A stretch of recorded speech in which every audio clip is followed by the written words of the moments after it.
person is someone na sabihin natin na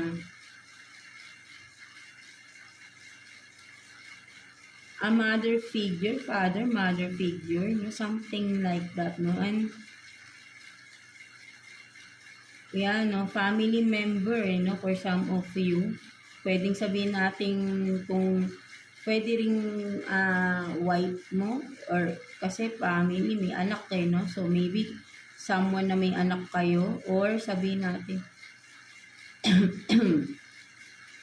pwede ring sabihin natin na ano, no, a mother figure, no? Pwedeng itong tao na ito, this person na nag-iisip sa inyo, Aries, is ano, no, marami ko nakukuha, no? Pwedeng sabihin natin na person mo, no? This person na may anak na kayo. And this person, no, with the Four of Swords, kung makikita mo dito is parang sabihin natin may sakit tong tao na ito, no? So, maybe literal na nasa ospital, no? For some of you. Or may iniindang karamdaman itong tao na to, no? Kung sino man, no, someone na kung person mo to, kung asawa mo, no, may masakit sa kanya, something like that. Or kung sabihin natin pwede ring mother mo,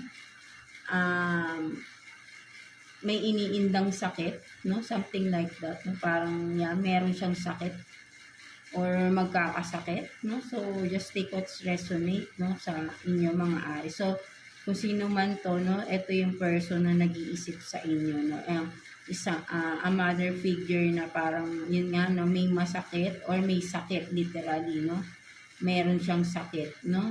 So tignan natin bakit niya kayo naiisip. So let's see, no, tignan natin bakit niya kayo naiisip.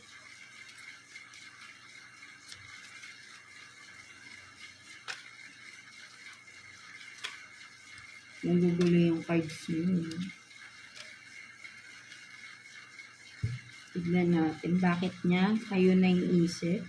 So parang pwede rin na parang mother figure, no? Pwedeng, yun nga, pwedeng asawa nyo, may anak na kayo, no? May sakit may sakit ba yung, kung kayo yung lalaki, sakit ba yung asawa nyo? Or kung mother ninyo, maybe i-check nyo, no? Kasi parang may sakit yung mother ninyo, no?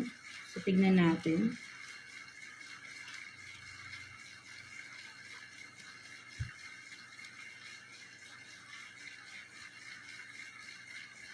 So, Queen of Cups in